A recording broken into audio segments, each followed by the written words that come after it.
আসসালামু আলাইকুম। আসলে কি বলবো, দুঃখের কথা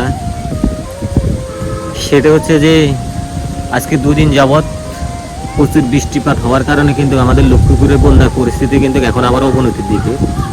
তো এখন আমি বর্তমানে যে রাস্তাটার মধ্যে দাঁড়িয়ে আছি, 2 দিন আগেও কিন্তু এই রাস্তাটা কিন্তু শুকনা ছিল।